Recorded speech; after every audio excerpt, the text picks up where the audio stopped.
I just want to talk about some of the ways that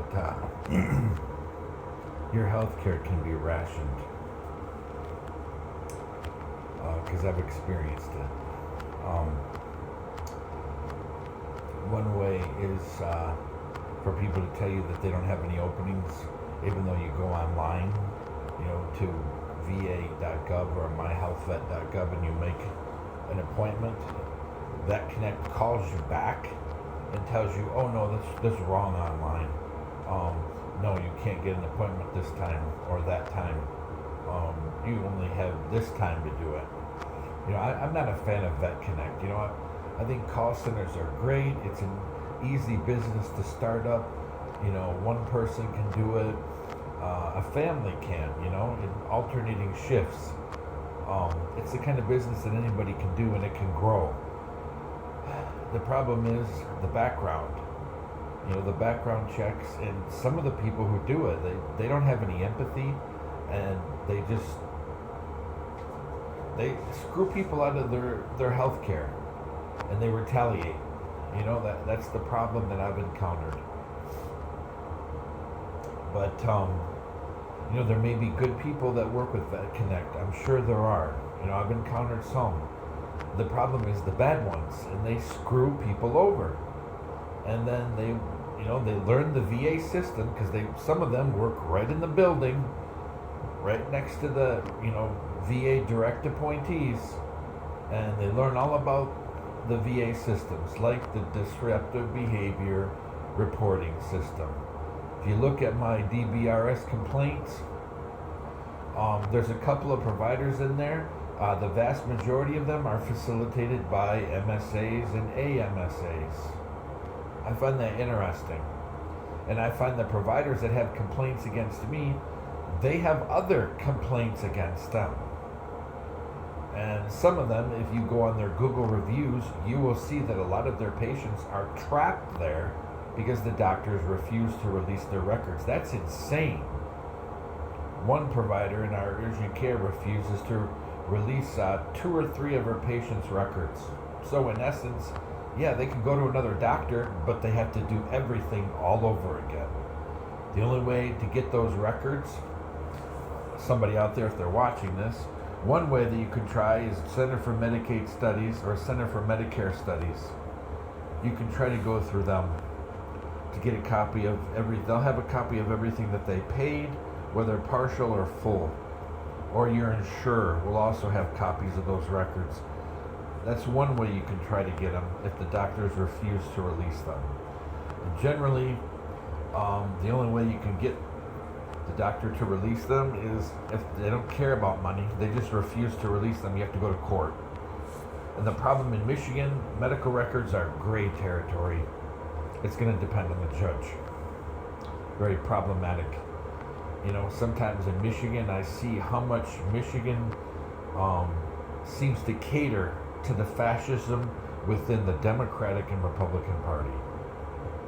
They don't cater to independent-minded, self-determinant, self-reliant people, within any party.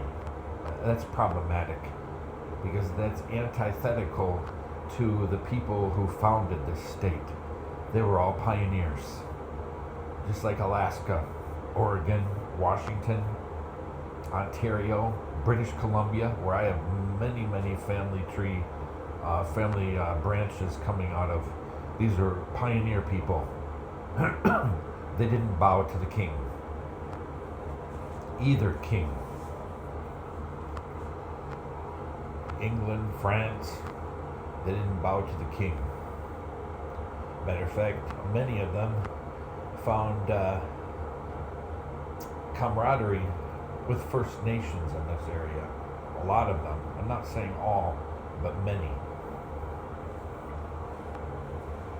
But anyway, that's one way that people can mess with your health care, or by misrepresenting the third appointment day. That's what it's called, third appointment day turnover, which is the appointment after an initial consult and the referral. or the treatment, the appointment after those two. They will misquote you a time. But the thing is, if you go to va.gov or to the Congressional Register, those dates actually for each visit in each hospital, all that stuff is published. They have to report it to the Senate and the House committees on Veteran Affairs. All of it has to be reported. That's one way. Or another way is if you don't have a car and you need transport, they will refuse to transport anybody with you. They'll say, "Oh no, we don't transport even guardians or caretakers. No, only the veteran." Another way is they will have to, if you're under DBRS, you will have to make a special appointment to have somebody follow you around the building from security, or actually VA police.